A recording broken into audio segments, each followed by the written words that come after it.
Así inicia Es Noticia, Noticia en Profundidad. Qué placer acompañarles. Soy Tatiana Pérez, les saludo desde nuestra sede central en Caracas, en Venezuela. A partir de este momento, en la próxima hora, tenemos 3 temas que son noticia. Aquí están primero desplegados en titulares. Es noticia Venezuela. El simulacro electoral por el Esequibo rompió récord de participación en comparación con procesos anteriores. Es parte del balance que este lunes entregó el presidente del Consejo Nacional Electoral con respecto a este ensayo democrático de cara al referendo consultivo del próximo 3 de diciembre. Lo analizamos.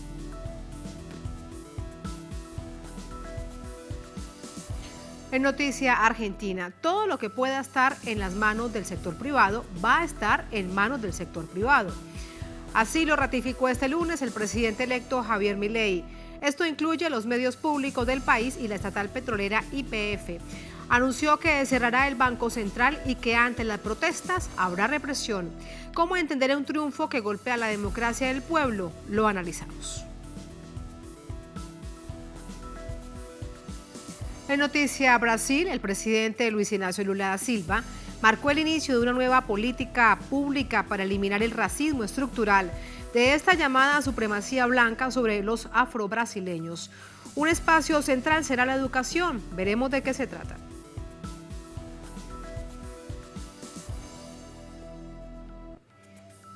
En noticia, casi comienza. Bienvenidos, bienvenidas. Feliz inicio de semana.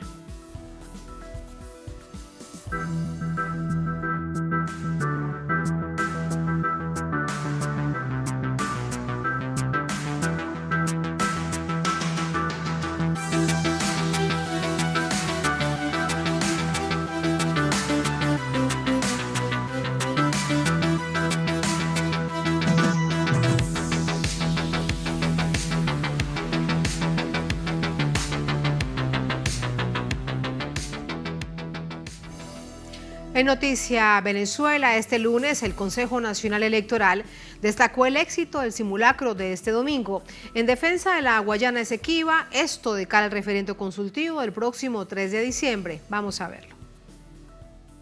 En rueda de prensa, el presidente del máximo órgano electoral, Elvis Amoroso, resaltó el récord de participación popular comparado a los simulacros efectuados anteriormente en el país. Lo más importante, el alto nivel de participación de las electoras y los electores, lo que generó como consecuencia que hasta altas horas de la noche siguiera el pueblo venezolano en colas buscando de participar en este simulacro y familiarizarse con este proceso que estamos en pleno desarrollo.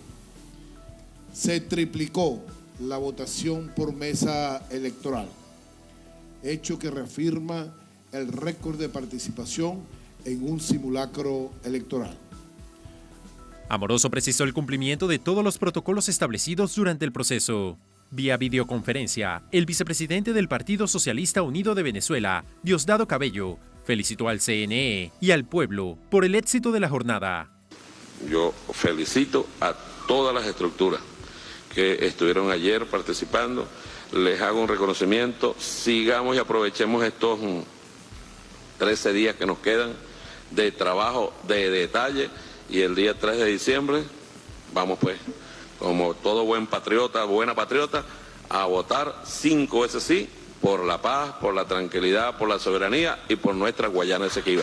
En su cuenta en X, Jorge Rodríguez, presidente de la Asamblea Nacional, señaló: hoy se escribió una página maravillosa en la historia política y electoral del país. Mientras el ministro de Defensa, Vladimir Padrino, apuntó: el pueblo venezolano dio una clara demostración de vocación democrática, civismo, unión nacional y conciencia patriótica.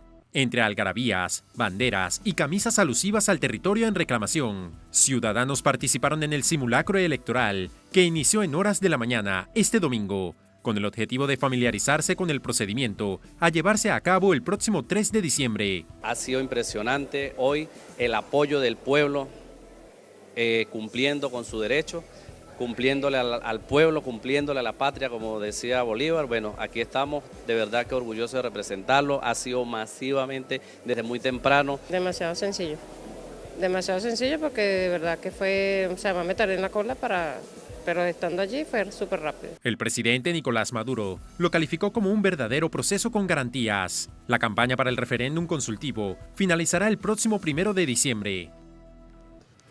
Allí entramos con el análisis. Para ello nos acompaña Reinaldo Bolívar, es director del Centro de Saberes Africanos, Americanos y Caribeños de Venezuela, profesor en la Universidad Central de Venezuela, ex vicecanciller para África, nos acompaña desde Caracas, aquí en Venezuela. Profesor, ¿cómo está? Muy buenas noches, bienvenido.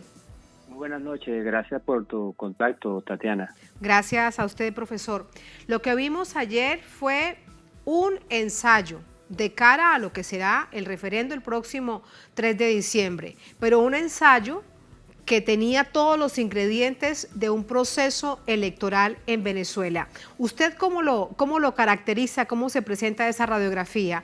Había cientos de personas en las filas, los centros electorales cerraron tarde porque había mucha gente y por norma electoral, mientras exista gente en el centro electoral en Venezuela no se cierran estos centros electorales, estos espacios, todos los ingredientes de un proceso de elección, pero en esta oportunidad era un ensayo. ¿Cómo se define esto?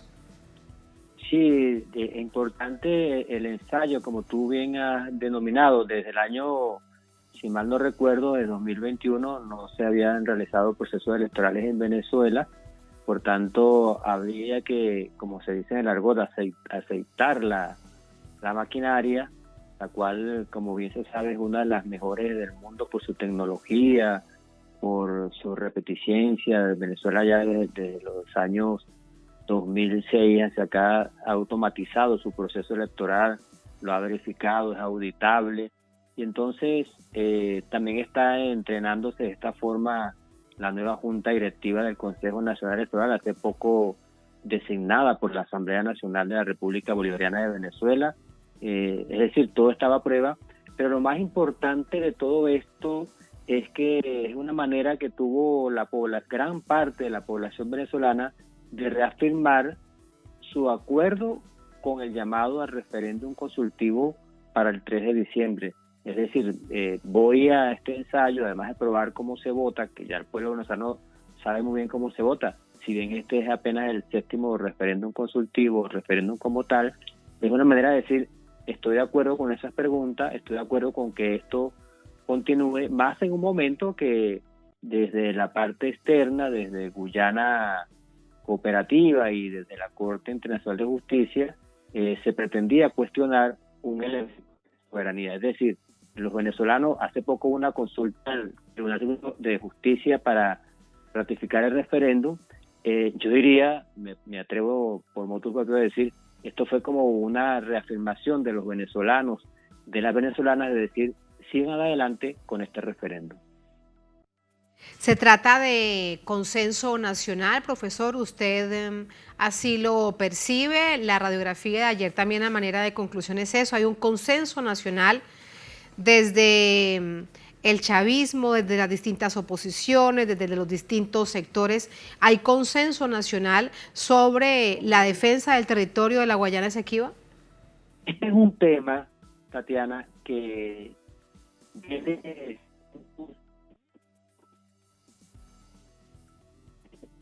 Profesor, ¿me escucha?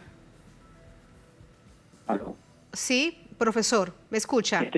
Este es un tema Adelante. que desde el mismo momento que el laudo Irrito se proclamó en 1899, puso en acuerdo a los venezolanos para rechazarlo. Ya en 1903 lo estaba rechazando y las investigaciones que se han hecho últimamente denotan que en el año 1966 hubo una gran algarabía por los venezolanos cuando se aprobó el Acuerdo de Ginebra, y en el año 1982 hubo grandes manifestaciones de algarabía por los venezolanos y las venezolanas cuando se denunció el protocolo de Puerto España. Por tanto, esto es un tema de causa común para los venezolanos, para las venezolanas, y ojalá se divulguen algunos resultados de esta consulta, de este ensayo, no de los resultados de cuánto sí, sino de los resultados de participación, porque constituye prácticamente una gran encuesta nacional previa a la elección del 3 de diciembre. Sí, y esto desde la oposición hemos visto durante todos esos días, ya en tiempos de campaña, profesor, cómo sectores opositores, empresariales de distintas partes del país se van al CNE a decir vamos a ser parte de la campaña por la defensa del territorio. Desde el sector opositor podríamos decir que también en la mayor parte de estas oposiciones hay consenso con respecto a lo mismo. Hay un gran consenso, subsiste una mínima expresión de las oposiciones que evidentemente está desinformada o está manipulada desde el exterior, porque la mayor oposición a este referéndum viene desde el exterior, viene de los sectores que están cuadrados con la ExxonMobil, que están cuadrados con Guyana, y yo iba a decir, con Guyana británica, porque es evidente que Guyana en este momento se está comportando, el gobierno de Guyana, como un país que no es independiente. Pero sí, hemos leído algunas oposiciones de personas que dicen que no hace falta referéndum porque ya la Constitución lo establece. Si es necesario el referéndum para motivar al nacionalismo venezolano y para que se haya producido la gran campaña de información, de divulgación, de pedagogía que se ha venido realizando en estos últimos 15 días. Eso, solamente por eso es tan importante ese referéndum, porque hay una motivación nacional en todos los sectores, incluyendo aquellas personas que no tienen 18 años, los jóvenes de bachillerato, los jóvenes hasta de la primaria, que hoy en día están acercándose a esa verdad histórica del territorio venezolano, nace en el Esequibo.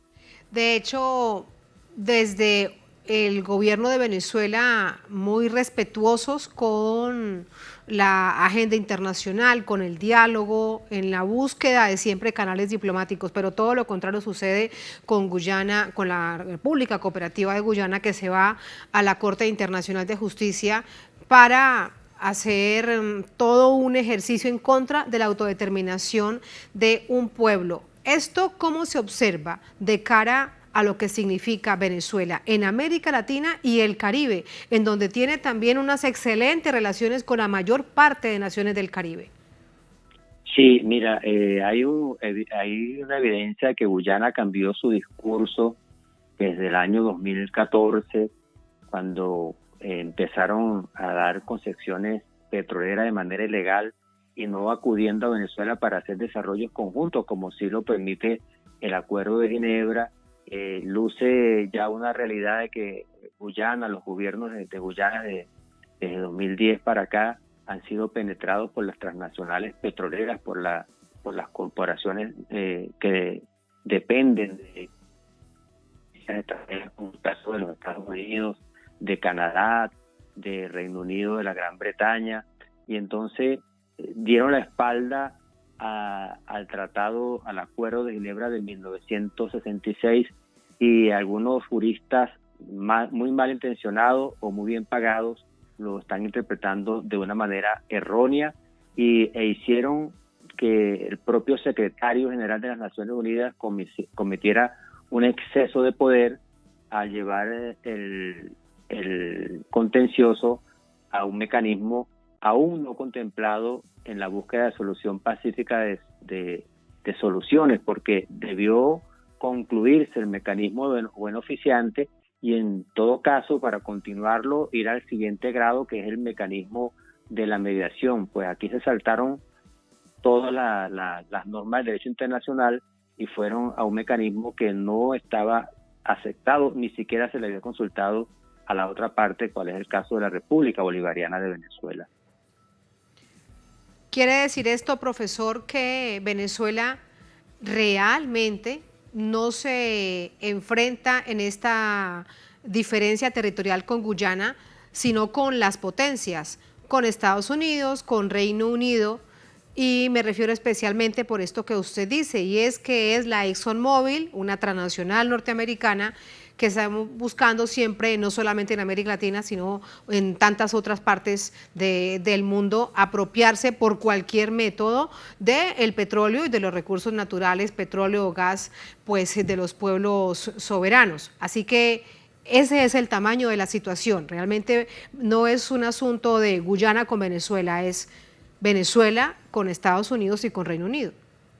Nuevamente, tal como fue en 1899, donde Venezuela, en aquel momento que salía de las guerras civiles, que tenía gobiernos débiles, ni siquiera participó en la controversia, fue representada, engañada por los Estados Unidos y por la misma Gran Bretaña. Tú has dicho algo a referirte a las naciones del Caribe, y como Telesur es una televisora tan vista, tan escuchada en estos territorios, es importante recordarle a los países del Caribe que ellos recibieron una información manipulada, porque ellos para el año 1966, la mayoría no era independiente, solamente había un país independiente que era Trinidad y Tobago, y luego la Guyana británica, que se convirtió en la República Cooperativa de Guyana. Los demás son prácticamente a finales de los 60 y principios de los 70, y cuando distribuyeron el discurso de Marco Falcón Briceño, distribuyeron el Acuerdo de Ginebra en la Asamblea General de Naciones Unidas, por supuesto no lo recibieron, y la información que fueron recibiendo a la medida que se iban independizando era una información manipulada por el Reino Unido de la Gran Bretaña. Entonces es importante que los países del Caribe vuelvan a la génesis, incluyendo los países como Cuba también, que vuelvan a la génesis de qué pasó realmente, que se ha utilizado un método que se llama método de investigación, que también está contemplado en los métodos de solución de controversia que la ha utilizado Venezuela, donde está la verdad histórica que dice que los títulos de Venezuela nacen ya desde 1498, cuando los invasores españoles se posicionaron de estos territorios, y se ratificaron en 1777, cuando se creó la Capitanía General de Venezuela. Es muy importante que los socios, los compañeros, los amigos, los hermanos del Caribe y incluso de otros países africanos y asiáticos que no se habían independizado porque estaban bajo la égida, bajo la usurpación británica, realicen y acepten esta investigación y la estudien para que tomen una posición histórica. Eso que usted dice es, bueno, extremadamente importante, profesor, y es volver a la historia y contarla desde los hechos fácticos de esa llamada realidad objetiva, con los documentos que existen. Si se ponen estos documentos históricos sobre los que Venezuela ha hecho un largo recorrido por distintos países para obtenerlos, y se ponen los documentos que tiene la Guayana Cooperativa, allí se encontraría una realidad. Es evidente, porque Guyana Cooperativa solamente va a tener un documento, que es el del laudo arbitral, que es falso e írrito, y va a tener unos documentos producidos por Gran Bretaña, que desde 1840 estaba haciendo la línea Schönborn, que era una línea fraudulenta también para posicionar el territorio. Bien sabemos que los países anteriormente se regían por los elementos naturales para hacer sus fronteras. El gran elemento natural en ese momento entre Gran Bretaña y España era el río Esequibo. Ese era el gran elemento natural, de ahí sale una verdad histórica. Y el otro elemento que dice que hay una invasión es que Inglaterra, que gustaba mucho a Gran Bretaña de apoderarse de la boca de los ríos, intentó con esa línea de Schönborn apoderarse de las bocas del río Orinoco, y por eso fue corriendo esa línea. Pero ya el libertador Simón Bolívar en los años 20 ha protestado, y hubo varias protestas sobre todo sobre ello. Entonces, si buscamos los grandes elementos de límites entre países, incluso entre los imperios, eran los ríos, y el río Esequibo fue el gran elemento que usaron como frontera natural para delimitar al territorio que le compró Gran Bretaña a España, que era la parte holandesa, y el territorio de España, que comenzaba, como bien se ha dicho, y es propio, y ha territorio hace ya siglos. Todo esto es necesario de comprender ahora en esta coyuntura. De cara al próximo domingo 3 de diciembre hay 5 preguntas que hacen toda referencia a la defensa de la Guayana Esequiba. ¿Cuál es la más importante en su consideración, profesor? Mira, yo no diría, no las podría calificar, pero porque todas tienen una gran importancia por lo que enseñan, por lo que dice. La validez del Acuerdo de Ginebra es muy importante. Rechazar que delimiten aguas territoriales en el mar es muy importante. Cada una de ellas, en este momento, el gritarle, el decirle una y otra vez a la Corte Internacional de Justicia que no tiene competencia es sumamente importante. Y aquí está una connotación tan romántica, tan nacionalista, tan hermana, que es la de el Esequibo, que corresponde a la octava estrella, debe convertirse en el estado de Guayana Esequiba, que todos los habitantes que están allí en ese territorio son venezolanas, que deben recibir los beneficios, los privilegios de esta tierra de Simón Bolívar. También es una pregunta, yo diría que la más conmovedora, porque es la pregunta más nacionalista. Yo creo que los que realizaron estas preguntas hicieron una escala que va de lo más científico e histórico hasta lo sentimental, lo emotivo, la identidad venezolana. Identidad venezolana, eso es parte también de lo que veíamos ayer en esa jornada donde habían cientos y cientos de personas apostadas en los centros electorales. Profesor, muchísimas gracias. Buenas noches. Hasta luego, muchas gracias. Así vamos a la primera pausa en esta emisión de Es Noticia. Al volver en Noticia Argentina, todo lo que pueda estar en las manos del sector privado estará en las manos del sector privado. Así lo ratificó este lunes el presidente electo Javier Milei, y esto incluye medios públicos del país. La estatal petrolera YPF anunció que él se cerrará, como lo había también prometido en campaña, el Banco Central, y que ante las protestas habrá represión. ¿Cómo entender un triunfo que golpea la democracia y el pueblo? Vamos a analizarlo. Al volver, estamos en El Noticia.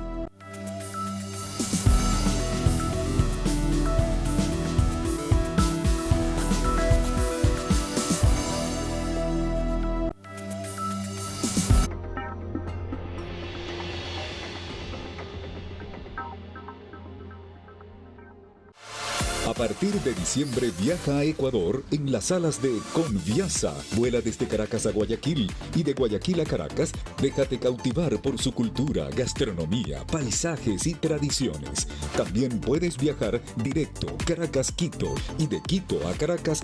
Para más información ingresa a www.conviasa.aero. Conviasa, el placer de volar.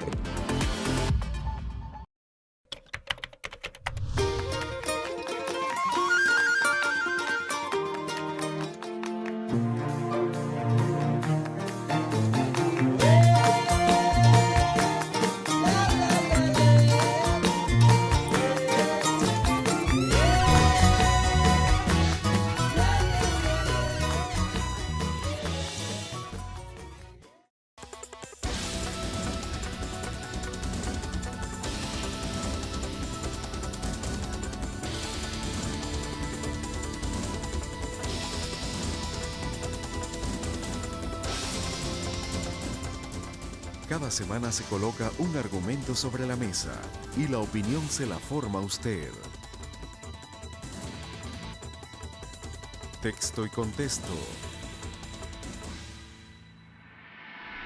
Domingos, solo por Telesur. Sigue minuto a minuto nuestra programación, ahora disponible también en audio a través de nuestra página web. Podrás mantenerte al día sobre los acontecimientos y noticias que suceden alrededor del mundo con un enfoque latinoamericano y confiable. Telesur, la señal informativa de América Latina y el Caribe. Diariamente ocurren sucesos que influyen en nuestro entorno.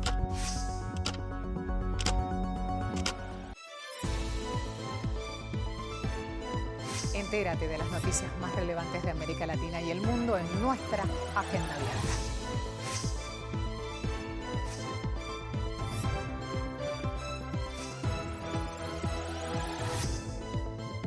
Interactúa con nosotros a través de nuestras redes sociales.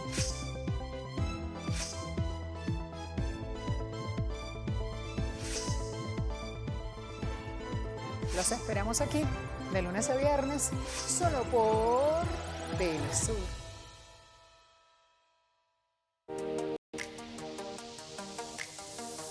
La hiperconectividad cambia a un ritmo vertiginoso. Las plataformas sociales y ecosistemas digitales ganan terreno en nuestras vidas.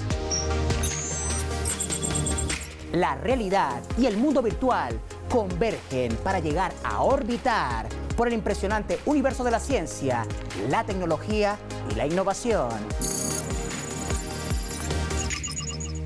Acompáñanos todos los jueves en esta experiencia inmersiva con las tendencias más actuales del mundo digital y tecnocientífico. Sigue atento a nuestra Bitácora del Saber y sé parte de Atomun en una nueva temporada todos los jueves, solo por Telesur. Telesur trae a tu pantalla todo sobre el acontecer político, social y cultural del gigante sudamericano. Latitud Brasil, con Beto Almeida. Yo soy Beto Almeida, te espero en Latitud Brasil, todos los miércoles. Miércoles, solo por Telesur. Una invitación al encuentro con el destacado periodista Luis Hernández Navarro, en un espacio para analizar los diferentes hechos que engloban los sucesos políticos de la región. Cruce de palabras.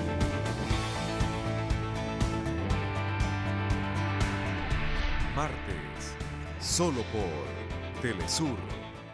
El deporte no es solo lo que ves, no todo es triunfo. Competencia va más allá. Disciplinas que transforman, emocionan, trascienden y se adaptan a la realidad de quien la vive. Deportes Telesur. En sus 2 emisiones, de lunes a viernes. Solo por Telesur.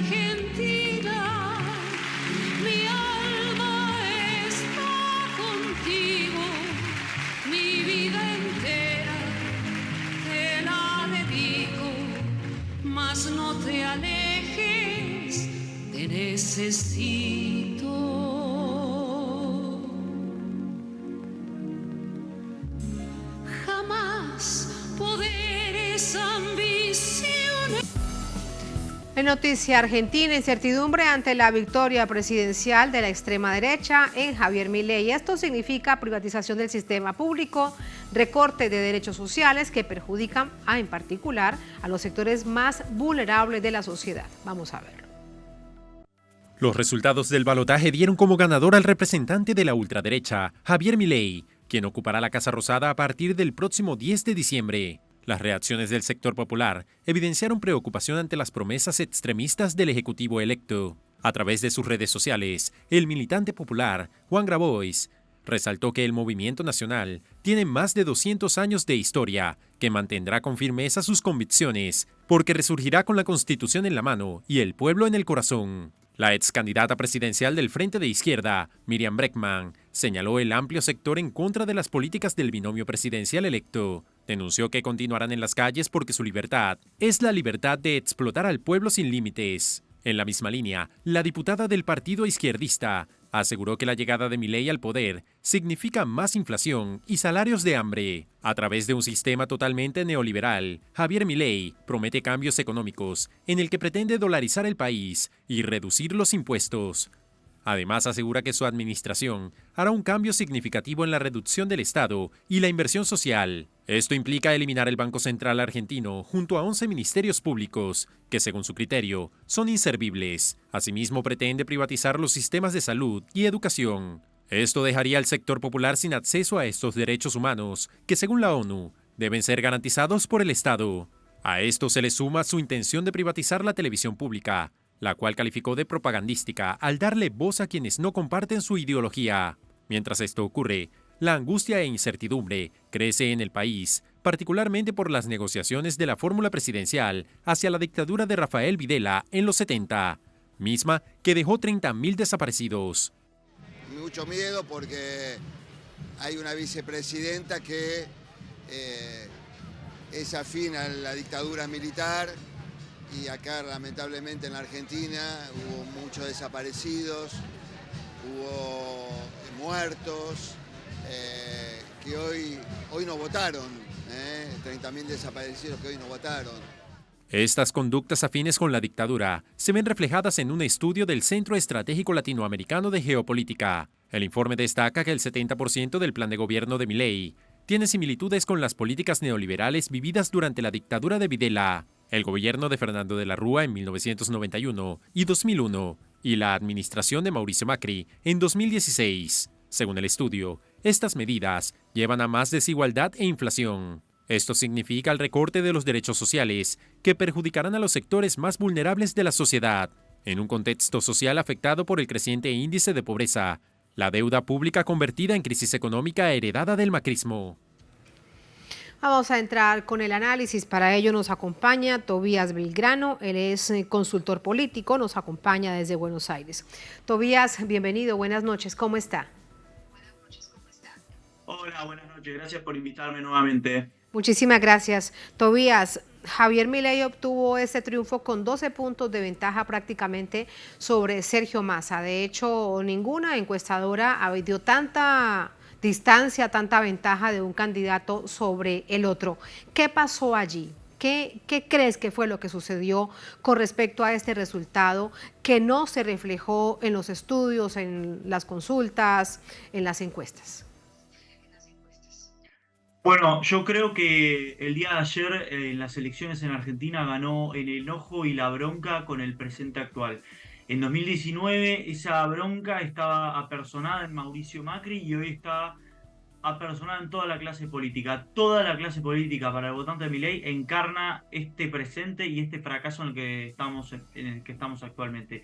Con lo cual, lo que ganó el día de ayer fue el enojo y la necesidad de salir del presente actual, de una alta inflación, de una inseguridad que cada vez crece y de un poder adquisitivo del salario que no se recupera desde el 2015, que viene perdiendo cada vez más peso en el poder adquisitivo del salario y la capacidad de compra de los salarios argentinos, que eran de los mejores en América Latina. De hecho, era el mejor en América Latina y pasó a ser uno de los peores en América Latina, lo cual generó que muchos jóvenes con estudios universitarios y con altos niveles educativos se vayan del país por el mal pago de los salarios argentinos y la incapacidad de tener algún tipo de previsibilidad de futuro. En ese contexto gana Javier Milei. Sus propuestas no son tanto las que se están discutiendo, sino más bien la bronca y la rabia que hay contra la clase política. No tiene que ver tanto con las propuestas de Javier Milei,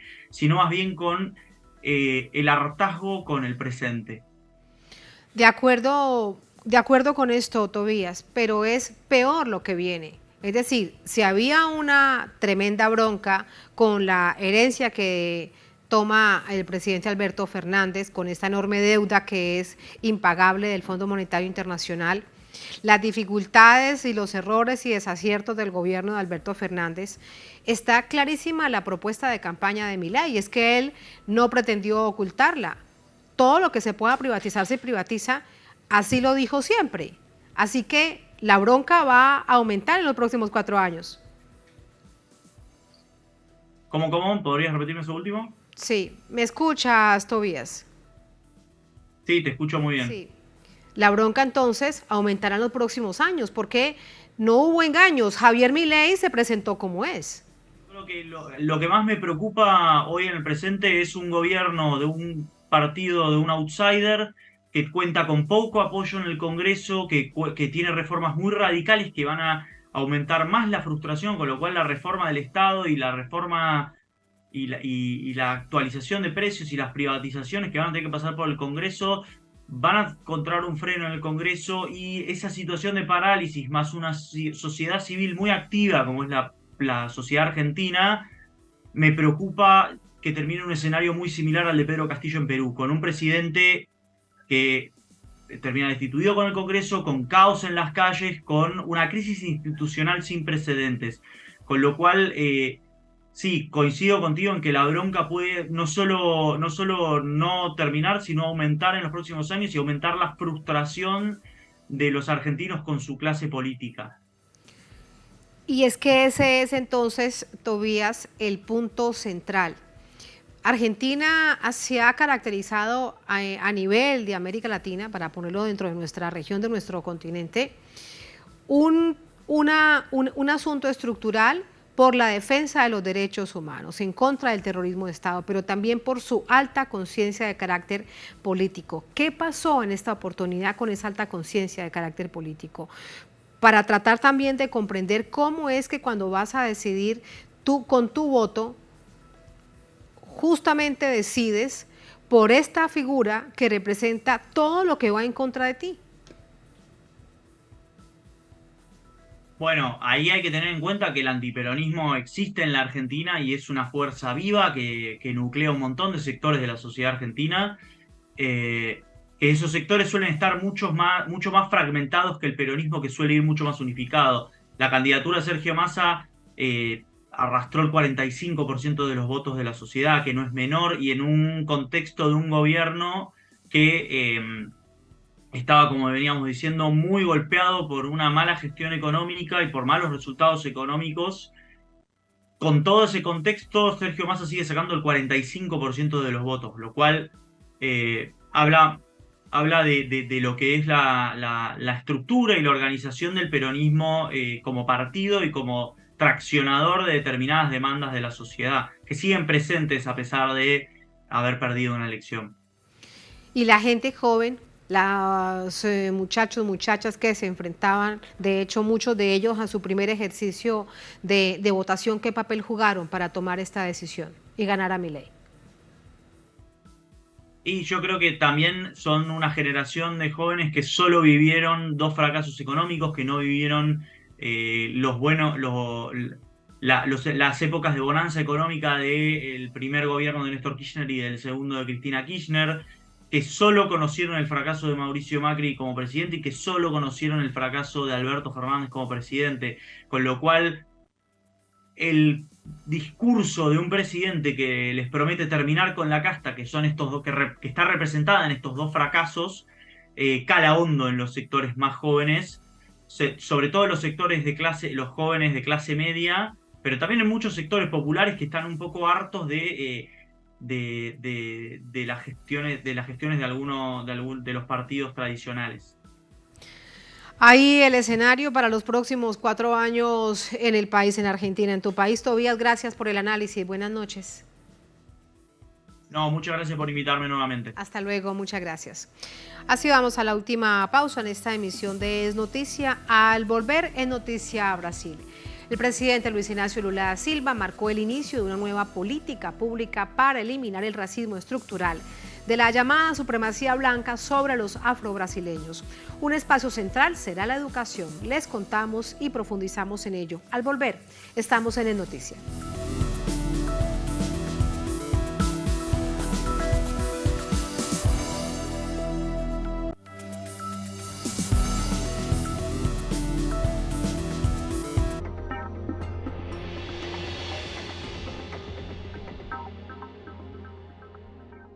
La Revolución Mexicana fue un conflicto armado que se inició en México el 20 de noviembre de 1910. Los antecedentes del conflicto se remontan a la situación de México bajo la dictadura conocida como el Porfiriato. Porfirio Díaz ejerció el poder en el país de manera dictatorial desde 1876 hasta 1911. El movimiento insurreccional que dio inicio a la Revolución Mexicana fue liderado por Francisco Ignacio Madero, quien buscaba impedir la 10ª reelección de Porfirio Díaz. La Revolución Mexicana se caracterizó por la lucha de distintos grupos y líderes revolucionarios por el poder político y la justicia social. 20 de noviembre de 1910, inicio de la Revolución Mexicana.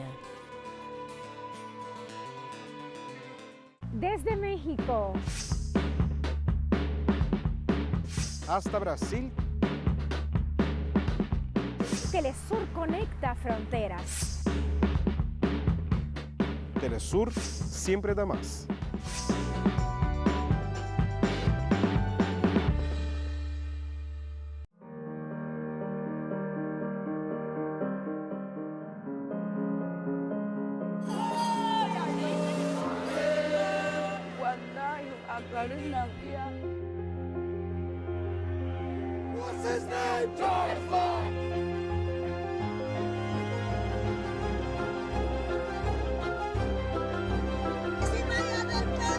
Reportajes Telesur.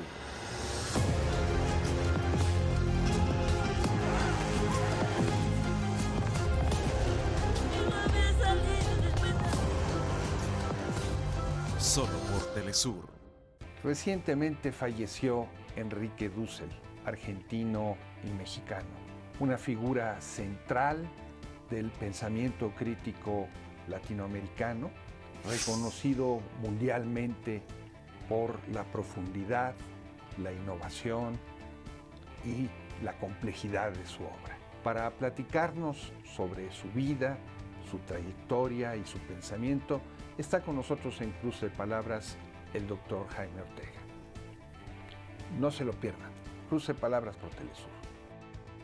Cruce de Palabras. Martes. Solo por Telesur. Las jugadas más ingeniosas han sido inmortalizadas por grandes deportistas. Disfruta cada sábado de los hitos que han marcado la historia del fútbol y el béisbol y sus protagonistas, en un espacio en donde convergen el balón y la pelota. Goles al bate. Porque Telesur siempre da más.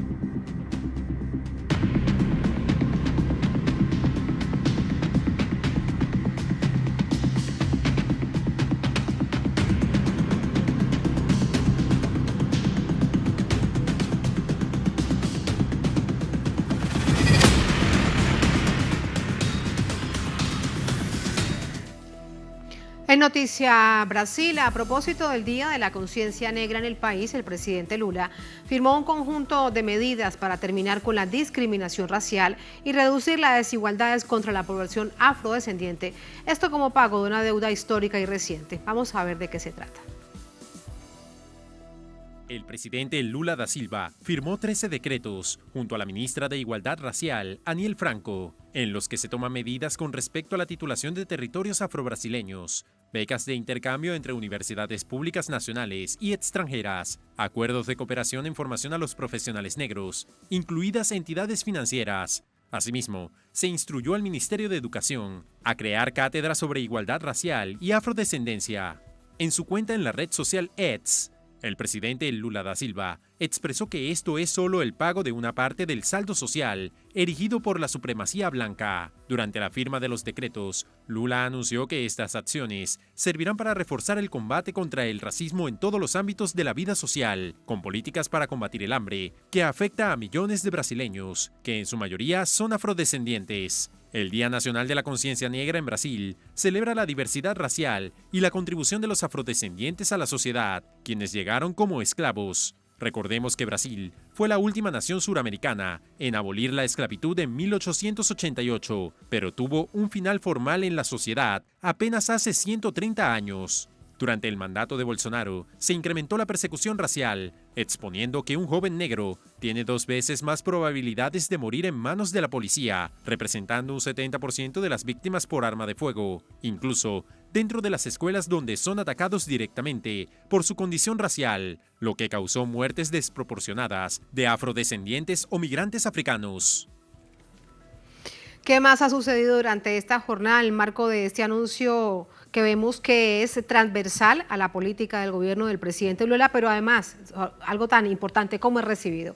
Se lo preguntamos de Sao Paulo, nuestro compañero de labores, Nacho Lemos. Nacho, adelante, buenas noches. Saludos, Tatiana, para ti y para nuestra audiencia. Un día importante hoy, 20 de noviembre, una fecha que ha sido establecida para conmemorar el Día de la Conciencia Negra por el propio Lula da Silva en su primer mandato en Brasil, y que durante la jornada de hoy tuvo un encuentro importante en Brasilia con presencia del propio Lula, ministros, y entre ellos la ministra de Igualdad Racial, Aniele Franco, que es hermana de Marielle Franco, recordemos aquella concejala de Río de Janeiro, defensora de los derechos humanos, de los derechos de la población LGBT, de los derechos de la población negra, de las periferias, de las favelas de Río de Janeiro, que fue asesinada a sangre fría en el año 2018 por miembros de las milicias, estos grupos parapoliciales que controlan el comercio en Río de Janeiro, están ligados al narcotráfico, a otras actividades como el control de los servicios públicos en favelas y periferias de Río de Janeiro.